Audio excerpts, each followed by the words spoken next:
अगर आपका math week है, रीजनिंग वीक है, तो आज के इस वीडियो में आपको बहुत मजा आने वाला है। आज हम एक ऐसी सरकारी नौकरी के बारे में बात करने वाले हैं जिसमें मैथ और रीजनिंग की खासा इंपॉर्टेंस है ही नहीं, बस सेक्शनल क्वालिफाइंग है। तो आज की इस वीडियो में बात करने वाले हम लोग नाबार्ड यानी NABARD ग्रेड ए के रिक्रूटमेंट के रिगार्डिंग। 1 लाख की सैलरी वाला ये हमारे देश में सबसे चहीता और सबसे ज्यादा सैलरी वाली नौकरी में से एक है। तो आइए आज की वीडियो में हम लोग डिटेल डिस्कशन करना स्टार्ट करते हैं नाबार्ड ग्रेड ए के ऊपर।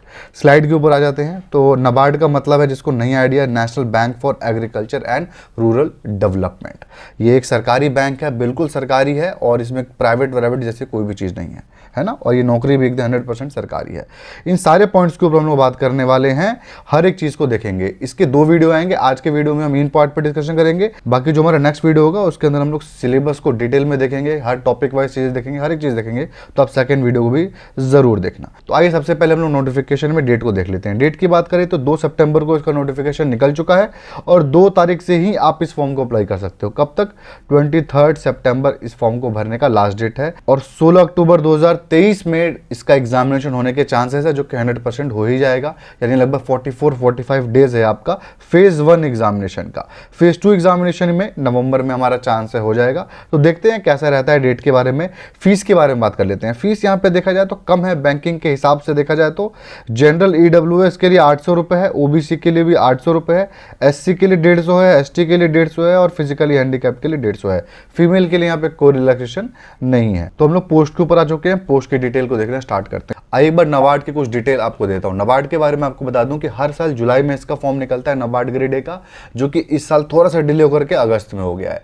कोई बात नहीं, ठीक ही, ज़्यादा डिले नहीं हुआ है। लेकिन इसके अंदर इंपॉर्टेंट बात यह है कि 3 अलग अलग तरीके की नौकरियां निकली थी लास्ट ईयर। यानी इस बार जो निकली है वो तो निकली थी, इसके अलावा भी 2 निकली थी। वो दोनों इस बार नहीं है, सिर्फ और सिर्फ एक ही तरीके की नौकरी है जिसको कोई ग्रेजुएट अप्लाई कर सकता है। और उस एक नौकरी के अंदर हमारे पास 11 तरीके की अलग अलग नौकरियां हैं। लास्ट ईयर हमारे पास 15 थी, इस बार 11 है। ठीक है, तो ये आपके सामने है वो 11 की तरीके की अलग अलग नौकरियां। सबसे पहला जो पोस्ट है जनरल, इसके अंदर आपके 77 पोस्ट है, ऑल ओवर इंडिया ये हमारी पोस्ट है। टोटल 150 हमारे पास यहाँ पे सीट्स है और ये जनरल पोस्ट है जिसके अंदर कोई ग्रेजुएट अप्लाई कर सकता है और बाकी सारे हमारे स्पेसिफिक पोस्ट है। तो हमारा नेक्स्ट कंप्यूटर और IT की पोस्ट है, जो कि सबसे ज़्यादा सीट्स वाली है, जिसके अंदर 40 टोटल हमारी सीट है। उसके बाद फाइनेंस के अंदर 15 हमारे पास सीट है। इसके बाद सारी 3-3 और 2-2 1-1 सीट वाली है, जिसके अंदर बहुत ज़्यादा कॉम्पिटिशन होने वाला है। Company secretariat, civil engineer, company secretariat इस बार नया इंक्लूड किया गया है और लास्ट ईयर हमारा कुछ 1-2 चीज़ें थी जिसको हटा दिया गया, जैसे फिशरीज थी जो कि हटा दिया गया है। फूड प्रोसेसिंग आई थिंक उसके बदले ही ऐड किया गया है। तो ये सारे के सारे आप देख सकते हो, इन सारे के सारे अलग अलग डिपार्टमेंट्स में आपकी नौकरियां हैं। इन सारे के सारे अलग अलग तरीके के फॉर्म है। आप इन सारों में से किसी एक ही फॉर्म को अप्लाई कर सकते हो। मतलब इनमें से किसी एक पोस्ट के लिए, अगर आपने स्टेट्स के लिए अप्लाई किया है तो आप जनरल के लिए नहीं कर सकते हो, जनरल के लिए किया है तो IT के लिए नहीं कर सकते हो। इनमें से किसी एक ही पोस्ट के लिए आपको अप्लाई करना है, याद रहे ये चीज़। अगर आपने 2-3 फॉर्म भर दिए तो जो आपने सबसे लास्ट में सबसे लेटेस्ट भरा होगा ना, वो आपका माना जाएगा। ठीक है, तो इस हिसाब से आपको लेकर के चलना है। फिजिकली हैंडीकैप्ड के लिए भी यहाँ पे हमारे पास सीट्स अवेलेबल है। हम देख लेते हैं पिछले साल और उसके पिछले साल में क्या आखिर हमारे पोस्ट के ट्रेंड रहा है। तो देखिए 4 साल का ट्रेंड आपके सामने, 19, 20, 21, 22 हर साल ये एग्जामिनेशन हुआ है, कोविड हो चाहे ना हो। तो जो ये हमारा नौकरी इस बार निकला हुआ है वो हमारा RDBS का नौकरी है, यानी rural development banking service, RDBS। और जो हमारी ये 2 पोस्ट है, राजभाषा सर्विस जिसको राजभाषा अधिकारी बोलते हैं, और प्रोटोकॉल एंड सिक्योरिटी सर्विस, ये दोनों पोस्ट की रिक्रूटमेंट लास्ट ईयर और उससे पहले भी निकली थी और 2 साल में ही मैं देखा हूं, उससे पहले मैं देखा था 3-4 साल पहले निकली थी। तो ये दोनों में ही बिना एग्जामिनेशन की नौकरी मिलती थी। तो ये दोनों पोस्ट इस बार नहीं है, सिर्फ और सिर्फ RDBS है। RDBS के अंदर 79 पोस्ट थी 2019 में, उसके बाद 142 थी 20 में, 148 थी 21 में और 161 था हमारा 2022 में। और हमारे पास इस बार कितना है? तो इस बार हमारे पास RDBS में 150 है। 150 में जनरल में 77 ज़्यादा है इन कंपैरिजन टू आपके ये सारे पोस्ट। तो ये आपने देख ली पोस्ट टोटल क्या ट्रेंड रहा है। तो ट्रेंड आप लेके चलो नॉर्मली है, जैसा हमेशा था वैसा ही है। ओवरऑल आपके पास जो पोस्ट थी वो यहाँ पर लिखी गई है। तो पोस्ट के बाद मैं आपको बताता हूँ कि अगर आप इंटरेस्टेड हो नाबार्ड के एग्जामिनेशन के मॉक टेस्ट में, तो सिर्फ और सिर्फ 99 रुपये में मेरे पास 40 मॉक टेस्ट है नाबार्ड का अवेलेबल। और यहाँ पर आप लोग देख सकते हो आपका इसके अंदर प्रीलिम्स का, मेंस का और सेक्शन वाइज सारे मॉक टेस्ट आपके अवेलेबल हैं। मॉक टेस्ट 1 ये आप देख सकते हो ना, ये सारे अनलॉक हो जाएंगे। यहाँ पे अनलॉक के ऊपर आप क्लिक करो और आप इस पेज पे आ जाओगे, जिसमें मात्र 149 रुपीज़ में आप चाहो तो 30 दिन के लिए सारे के सारे एग्जामिनेशन, यानी रेलवे हो गया, एसएससी हो गया, गवर्नमेंट एग्जामिनेशन हो गया, बैंकिंग हो गया, हर एक चीज़ आपका देश में जितनी सरकारी नौकरियां हैं सबके मॉक टेस्ट दे पाओगे सिर्फ 150 रुपये में। लेकिन अगर आपको सिर्फ नाबार्ड देना है और बैंकिंग के देने हैं तो 99 रुपये में आपके पास ये अवेलेबल है, 99 रुपीज़ में आप ये दे पाओगे। नेक्स्ट पे हम लोग आ जाते हैं एलिजिबिलिटी क्राइटेरिया, जिसकी वजह से आप अब यहाँ पे आए हो उसको देखना स्टार्ट करते हैं। तो सबसे पहले एज की बात करते हैं। एज की बात करें तो इसके अंदर सारे के सारे पोस्ट में 21 से 30 साल हमारे एज की लिमिट है, बस कोई और एक्स्ट्रा लिमिट इसके अंदर नहीं है। रिलैक्सेशन यहाँ पर दिया हुआ है बिल्कुल, 5 साल SC ST, 3 साल OBC, फिजिकली हैंडीकैप्ड का 10 साल, फिजिकली हैंडीकैप्ड OBC दोनों हो तो 13 साल, फिजिकली हैंडीकैप्ड SC ST हो तो 15 साल का आपका एज का रिलैक्सेशन दिया गया है। एज की काउंटिंग आपकी 1 सितंबर से की जाएगी, ठीक है। 21 से 30 के बीच में आपका उम्र होना चाहिए और ये आपका डेट ऑफ बर्थ है, इससे और इसके बीच में आपका डेट ऑफ बर्थ होना चाहिए। और ये हालांकि होना तो चाहिए था 21 से 32, लेकिन चलो 30 है, कोई बात नहीं। एज की बात हमने कर ली और एज का ये नोटिफिकेशन का पार्ट है। अब हम लोग आ जाते हैं एजुकेशन क्वालिफिकेशन के ऊपर एलिजिबिलिटी क्राइटेरिया में, जो कि बहुत इंपॉर्टेंट है। तो एक एक करके सारे पोस्ट की हम लोग एलिजिबिलिटी क्राइटेरिया देखते हैं। सबसे पहले बात करते हैं हम लोग जनरल वाली पोस्ट का। जनरल वाली पोस्ट में कोई ग्रेजुएट अप्लाई कर सकता है। रुकिए, इसमें पास से आ जाता हूँ मैं। कोई ग्रेजुएट इसके अंदर अप्लाई कर सकता है जिसके 60% से ज़्यादा मार्क्स हो ग्रेजुएशन में। अगर आप SC ST फिजिकली हैंडीकैप्ड थे तो 55% मार्क्स हैं, तब भी आपका काम चल जाएगा। लेकिन आपके नहीं थे इतने नंबर, तो क्या करें आप? तो अगर आपने पोस्ट ग्रेजुएशन कर लिया था, या फिर आपने MBA किया था, या फिर आपने पोस्ट ग्रेजुएशन डिप्लोमा किया है और उसके अंदर आपके 55% मार्क्स हैं, तो आपके ग्रेजुएशन के मार्क्स नहीं दिखेंगे और आप इस फॉर्म को अप्लाई कर सकते हो।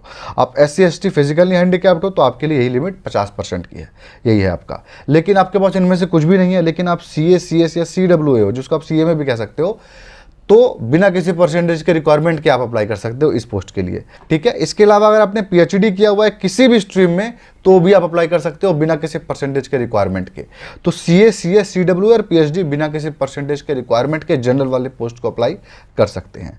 नेक्स्ट हम लोग आते हैं कंप्यूटर IT टेक्नोलॉजी। इसके अंदर भी ग्रेजुएशन चाहिए या फिर BTech चाहिए आपका कंप्यूटर साइंस में, IT के अंदर आपका, और IT के अंदर हो या फिर कंप्यूटर से रिलेटेड किसी भी डिग्री के अंदर हो तो आपका काम चल जाएगा। और उसके अंदर ध्यान रहे 60% मार्क्स चाहिए। SC ST फिजिकली के लिए आपका 55% है। सेम हर एग्जामिनेशन के अंदर जितने भी आपके इसके अंदर है ना, सबके अंदर एक ही पैटर्न है। पोस्ट ग्रेजुएशन अगर आपने कर रखा है उसी फील्ड के अंदर जिसमें आपको ग्रेजुएशन की रिक्वायरमेंट है, जैसे आपका कंप्यूटर साइंस हो गया, IT हो गया, और उसमें 55% मार्क्स हैं, तो आप इस फॉर्म को अप्लाई कर सकते हो। तो या तो ग्रेजुएशन या तो आपका पोस्ट ग्रेजुएशन, दोनों में से किसी एक के अंदर आपका अच्छे मार्क्स थे तो आप अप्लाई कर सकते हो। दोनों में से किसी एक, दोनों का रिक्वायरमेंट नहीं है, सारी की सारी पोस्ट के लिए बात कर रहा हूं। अब आते हैं हम लोग फाइनेंस वाली पोस्ट के लिए। फाइनेंस की बात करें तो अगर आपने BBA किया हुआ है, आपने BBA किया है ना, फाइनेंस और बैंकिंग आपका स्पेसिफिक नहीं था तो भी आप अप्लाई कर सकते हो, ठीक है। और यहाँ पे फाइनेंस बैंकिंग स्पेसिफिक था तो अप्लाई आप कर ही सकते हो। या फिर आपने BMS किया हुआ है और उसके अंदर आपके 60%, याद रहे यहाँ पे BCom वाले के लिए कुछ भी जगह नहीं है, BCom का नाम नहीं लिखा हुआ है, कॉमर्स डिग्री नहीं लिखी है, BB या फिर BMS से लिखा हुआ है, तो अप्लाई आप कर सकते हो। 60% मार्क्स आपके होंगे तो 55% आपके SC ST फिजिकली हैंडीकैप्ड के लिए, ठीक है। लेकिन आपके पास ये डिग्री नहीं है, लेकिन आपने PG डिप्लोमा किया है 2 साल का फाइनेंस के अंदर, या फिर आपने MBA किया है फाइनेंस के अंदर, याद करिएगा फाइनेंस मेजर सब्जेक्ट होना चाहिए, माइनर नहीं, और 55% मार्क्स थे आपके PG के अंदर, तो आप अप्लाई कर सकते हो। ये यहाँ पे सिंपल सी बात है, ठीक है। इसके अलावा एक और रिक्वायरमेंट है यहाँ पे, अगर आपने bachelor of finance and investment analysis किया हुआ है, उसमें 60% मार्क्स से ऊपर थे तो भी आप अप्लाई कर सकते हो। या फिर आपने बैचलर डिग्री ली है और साथ में आप CA भी हो, परसेंटेज की कोई रिक्वायरमेंट नहीं है यहाँ पे इस CA वाले पोस्ट के लिए। या फिर आप CFA हो तो आप अप्लाई कर सकते हो फाइनेंस वाली पोस्ट के लिए, ठीक है। इसके अलावा अगर आपने बैचलर डिग्री ली है और साथ में आप एक कॉस्ट अकाउंटेंट हो, यानी CWA CA में जो भी यहाँ पर आपका लिखा हुआ है ना, उसमें से कुछ भी हो तो आप अप्लाई कर सकते हो। यहाँ पे ICI लिखा हुआ है, गलत है, ये आपका ICWA होगा यहाँ पर, ठीक है ना। ये ICI गलत लिख दिया, जैसे यहाँ ऊपर का ना, यही कॉपी करके यहाँ पे पेस्ट मारा है जिसने, गलती कर दी है। और आपकी डिग्री जो है वो आपको 1/9/2023 से पहले वाली होनी चाहिए, यानी आप इसके बाद में CA बनते हो तो आपको नहीं माना जाएगा, ठीक है, ये हो गई हमारे फाइनेंस वाली पोस्ट। अब हम लोग आ जाते हैं कंपनी सेक्रेटरीट के अंदर। इसके अंदर आप कंपनी सेक्रेटरीट हो तो आप अप्लाई कर सकते हो बिना किसी परसेंटेज की रिक्वायरमेंट में। सिविल इंजीनियर के अंदर आपके पास सिविल इंजीनियरिंग की डिग्री है और 60% मार्क्स है तो अप्लाई कर सकते हो। आपके नहीं थे लेकिन आपने पीजी किया है सिविल इंजीनियरिंग के अंदर और उसमें 55% मार्क्स से ज़्यादा थे तो आप अप्लाई कर सकते हो। सेम आपका इलेक्ट्रिक इंजीनियरिंग का भी ऐसा ही है और आपका जियो इन्फॉर्मेटिक्स का भी ऐसा ही है। इसके अंदर आपका बीटेक बीएससी होना चाहिए जियो इन्फॉर्मेटिक्स के अंदर, और आपका सेम पीजी है तो 55 हो गया और यूजी है तो 60% हो गया। फॉरेस्ट्री में भी सेम है, आपके पास फॉरेस्ट्री की ग्रेजुएशन की डिग्री है तो आपका 60% चाहिए, पीजी की डिग्री है तो 55% चाहिए। फूड प्रोसेसिंग के अंदर भी सेम ही है आपका, ठीक है। इसके बाद हमारा आ जाते हैं स्टेट्स के ऊपर। स्टेट्स के अंदर भी सेम है, आपका स्टेट्स के अंदर डिग्री है बैचलर की तो 60% और पीजी है तो 55%। सेम मास कम्युनिकेशन का भी है, ग्रेजुएशन की डिग्री है तो 60%, पीजी है तो 55% आपको रिक्वायरमेंट है।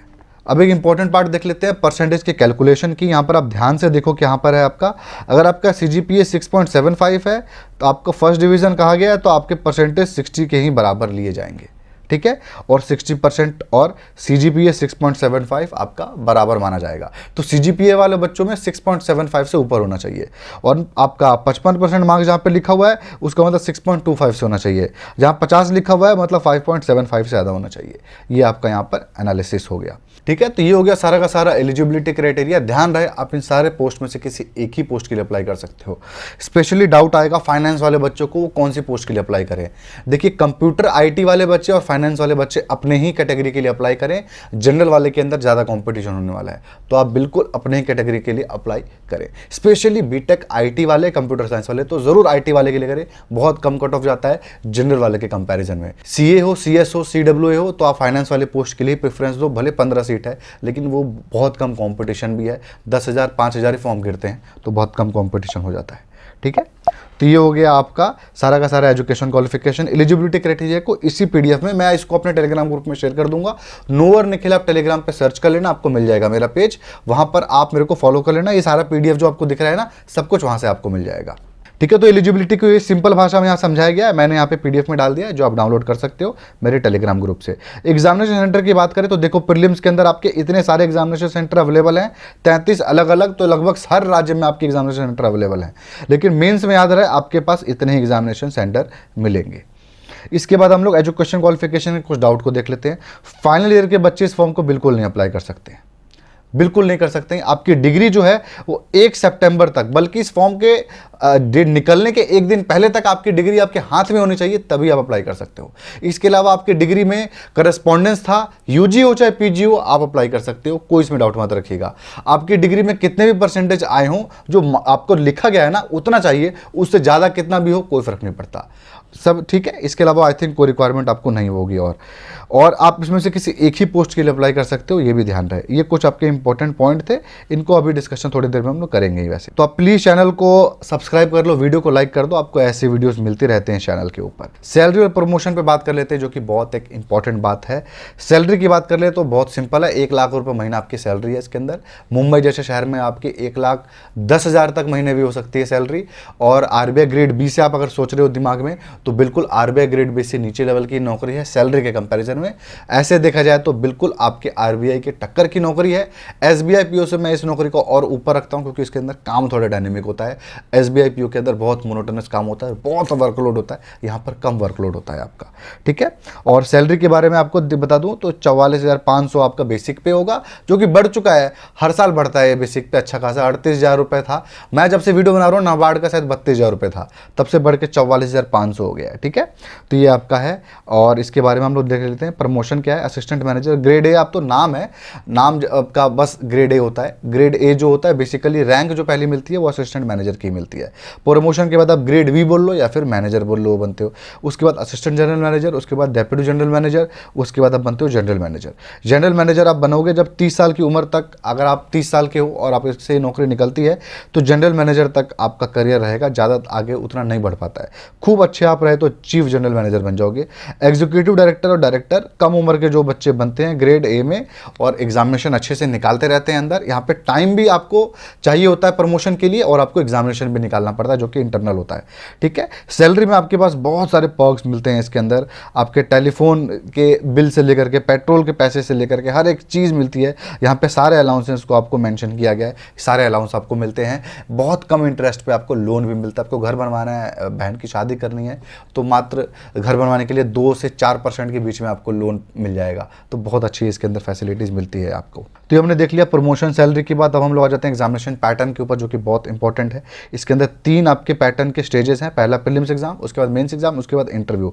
एक बीच में नया स्टेप डाला गया है मेंस एग्जाम के बाद, साइकोमेट्रिक टेस्ट, उसके बारे में आपको बताऊंगा। कोई खासा उसके अंदर इंपॉर्टेंस नहीं है, वैसे मैं नेक्स्ट वीडियो जो बनाऊंगा ना उसके अंदर आपको इसके बारे में अच्छे से बताऊंगा। तो और नेगेटिव मार्किंग 1/4 है आपको दोनों ही एग्जामिनेशन के अंदर। ठीक है, आइए पैटर्न देखना शुरू करते हैं। तो सबसे पहले हमारा है प्रीलिम्स एग्जामिनेशन, जो कि कॉमन है किसी भी पोस्ट के लिए। प्रीलिम्स एग्जामिनेशन में आपको क्या होगा, ये आपके टोटल 8 पेपर हैं और आपको इसके अंदर बता दूं सेक्शनल वाइज आपके कट ऑफ भी इसके अंदर होंगे। 2 घंटा आपको मिलता है यहाँ पे सॉल्व करने के लिए और सेक्शनल वाइज कट ऑफ मिलेगा, ध्यान रखिएगा आप लोग।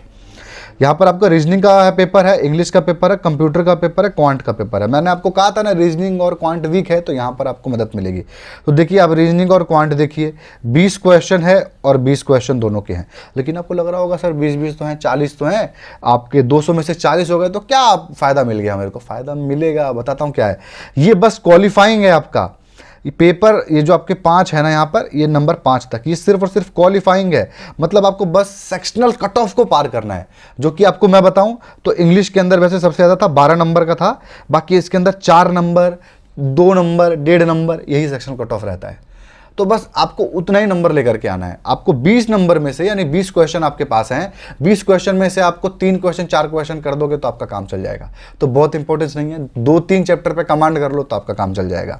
ठीक है, तो रीजनिंग के 20 क्वेश्चन 20 मार्क्स, इंग्लिश के 30 क्वेश्चन 30 मार्क्स, कंप्यूटर के 20 क्वेश्चन 20, क्वांट के भी 20 क्वेश्चन 20। डिसीजन मेकिंग से डरना नहीं है, मैं आपको बताऊंगा इसके बारे में। 10 क्वेश्चन 10 मार्क्स, ये अभी लास्ट ईयर से इंक्लूड किया गया, पहले नहीं हुआ करता था। Economic and social issues 40 question 40 marks, agriculture development with emphasis on rural development, वो भी 40 क्वेश्चन 40 मार्क्स। तो सबसे इंपॉर्टेंट क्या हो गया आपका, ये 100 नंबर। ठीक है, और ये मैं ऑलमोस्ट गारंटी देता हूँ कि मैं 100 नंबर का आपको इसी चैनल पे पढ़ाने वाला हूँ। ठीक है, सारे के सारे नोट्स मिलेंगे। मैंने आपको EPFO के अंदर नोट्स दिए थे, याद होंगे आपको। तो वैसे ही मैं ये दोनों के आपके स्पेसिफिक स्पेशल नोट्स शायद ऑलमोस्ट सर्टन है, वैसे मैं नेक्स्ट वीडियो में बताऊँगा आपको। नेक्स्ट वीडियो में इसके सिलेबस के ऊपर और कट ऑफ के ऊपर बहुत डिटेल डिस्कशन होगी, उस वीडियो को भी आप लोग ज़रूर देखना, तो तब उसके बारे में बताऊँगा। ठीक है, पेपर आपको बता दूँ इंग्लिश और हिंदी दोनों ही भाषाओं में होगी। टोटल आपको 120 मिनट मिलेगा, 200 क्वेश्चन 200 मार्क्स। यहां पर यही चीज लिखा गया है, ध्यान से देखिएगा, क्वालिफाइंग मार्क्स है आपका, यानी आपके 5 सेक्शन जो है ये क्वालिफाइंग बस है। मतलब बस आपको सेक्शन वाइज पास होना है और कुछ इसके अंदर होने की जरूरत नहीं है। मेरिट का सेक्शन आपका है जनरल अवेयरनेस का, इको का आपका और एग्रीकल्चर का, ये है। आपको समझ में आया? आपको इसके अंदर बिल्कुल टेंशन लेने की जरूरत नहीं है। प्रीलिम्स में यही 3 आपके मेन टॉपिक हैं। प्रीलिम्स के बाद हम लोग आ जाते हैं मेंस के अंदर। मेंस के अंदर आपके 2 अलग अलग, जनरल के लिए अलग है और आपका बाकी अदर पोस्ट के लिए अलग है। पेपर 1 को देख लिए, इसके अंदर इंग्लिश का होगा, डिस्क्रिप्टिव पेपर, 3 क्वेश्चन होंगे, 100 मार्क्स के, 90 मिनट मिलेगा। डिस्क्रिप्टिव आपको टाइप करना पड़ेगा, कीबोर्ड में लिखना नहीं है। ठीक है, उसके बाद आपका पेपर 2। पेपर 2 आपका economic social issues agriculture development का है, जो आपका ये था ना, यही 2 यहाँ मेंस में भी काम आने वाले हैं। तो आपका इसके अंदर कुछ ऑब्जेक्टिव भी होगा, कुछ डिस्क्रिप्टिव भी होगा। ऑब्जेक्टिव 30 क्वेश्चन 50 मार्क्स, सॉल्व करने के लिए 30 मिनट मिलेगा। सब आपका ये एक ही दिन हो जाएगा। और 6 क्वेश्चन मिलेंगे आपको डिस्क्रिप्टिव के अंदर, जिसमें आपको 4 अटेम्प्ट करने होंगे, 15 मार्क्स ईच होगा। अच्छा, आपको बता दूं जो मेंस एग्जामिनेशन है इसके अंदर ना, इसके अंदर कुछ क्वेश्चन 2 मार्क्स के भी हो सकते हैं, कुछ क्वेश्चन 1 मार्क्स के भी हो सकते हैं। तो जरूरी नहीं है आपका कि हर क्वेश्चन एक ही नंबर का हो। ठीक है, ये 50 मार्क्स का आपका ये डिस्क्रिप्टिव है, 90 मिनट आपको इसमें अलग से मिलेगा। तो आपका टोटल यहाँ पे 120 मिनट का पेपर 2 है और 90 मिनट का आपका पेपर 1 है। टोटल आपको ये 200 मार्क्स का मेंस हो गया। अब सारे स्पेसिफिक पोस्ट, मतलब जनरल को छोड़ के बाकी सारे पोस्ट का ये है, या बता रहा हूँ जो आपको। इंग्लिश का आपका होगा, बता ही दिया, डिस्क्रिप्टिव 3 क्वेश्चन 100 मार्क्स 90 मिनट, ये सेम ही है। पेपर 2 में अंतर है, पेपर 2 के अंदर आपका स्पेसिफिक जो आपकी डिग्री होगी ना, उस डिग्री का पेपर होगा। इसका सिलेबस भी मैं आपको नेक्स्ट वीडियो में बताऊंगा डिटेल में क्या होगा। डिस्क्रिप्टिव टाइप का इसके अंदर होगा, इसके अंदर भी 6 क्वेश्चन होंगे, 4 आपको अटेम्प्ट करने पड़ेंगे, 15 मार्क्स ईच। इसके अंदर भी क्वेश्चन कुछ 2 नंबर का हो सकता है, कुछ 1 नंबर का हो सकता है। ये जो इसके अंदर ऑब्जेक्टिव है ना, इसके अंदर 30 क्वेश्चन आपके ऑब्जेक्टिव होंगे आपके स्पेसिफिक स्ट्रीम के, जो कि 50 नंबर के होंगे, और आधे घंटा उसके अंदर आपको अलग से टाइम मिलेगा। 90 मिनट आपको डिस्क्रिप्टिव मिलेगा। सेम पेपर टू यहाँ पे 120 मिनट का यानी 2 घंटे का, और 90 मिनट का आपका पेपर 1 है मेंस का। ये हो गया सारा का सारा आपका एग्जामिनेशन पैटर्न। जो इसको पास कर लेगा ना, उसका इन लोगों ने नया साइकोमेट्रिक टेस्ट निकाला हुआ है, जो कि बहुत ईजी होगा। मैं आपको बता देता हूँ। डिसीजन मेकिंग जो आपका यहाँ पर पेपर था ना, डिसीजन मेकिंग का इसी से रिलेटेड होगा। डिसीजन मेकिंग का भी 10 नंबर का मैं आपको चैनल पे ऐसे ही पढ़ा दूंगा, एक क्लास ले लूंगा, आपका काम चल जाएगा। कोई इसके अंदर ज़्यादा आपको कोर्स लेने की जरूरत नहीं है यहाँ पे, है ना। तो आपका काम इस एग्जामिनेशन के लिए बिना कोर्स के भी हो सकता है। अगर आपने बैंक पीओ का कोर्स वगैरह लिया हुआ है तो वहाँ पर तो आपको इसके अंदर डायरेक्टली काम आ जाएगा वो कोर्स, तो बहुत इसके अंदर फायदा मिलेगा आपको। तो साइकोमेट्रिक टेस्ट के बारे में मत सोचिए, इंटरव्यू के बारे में सोचिए, जो कि 50 नंबर का आपका इंटरव्यू होगा, जो उसमें आपको चॉइस होगा इंग्लिश और हिंदी दोनों में से किसी एक भाषा में आप इंटरव्यू दे सकते हो, हिंदी में भी इंटरव्यू दे सकते हो, जो कि बहुत अच्छी बात है यहाँ पर। ठीक है, इंटरव्यू आपका हो गया। ये हो गया सारा का सारा एग्जामिनेशन पैटर्न। किताबों के बारे में, हर एक चीज़ों के बारे में हम लोग बात करेंगे हमारे नेक्स्ट वीडियो के ऊपर। सिलेबस भी देखेंगे, कट ऑफ भी देखेंगे, सारे सेक्शन वाइज कट ऑफ देखेंगे, हर एक चीज़ हम लोग देखेंगे हमारे नेक्स्ट वीडियो के ऊपर। तो आपने सारी इन्फॉर्मेशन देख ली, सब आपको लिंक डिस्क्रिप्शन में मिल जाएगी। टेलीग्राम के भी, इस फॉर्म को अप्लाई करने की भी, नोटिफिकेशन डाउनलोड करने की भी, सारे लिंक्स आपको डिस्क्रिप्शन में मिल जाएगी। तो अगर आपने यहाँ तक वीडियो देख लिया, प्लीज़ वीडियो को लाइक करिएगा, चैनल को भी सब्सक्राइब करिएगा, एंड थैंक्स फॉर वॉचिंग।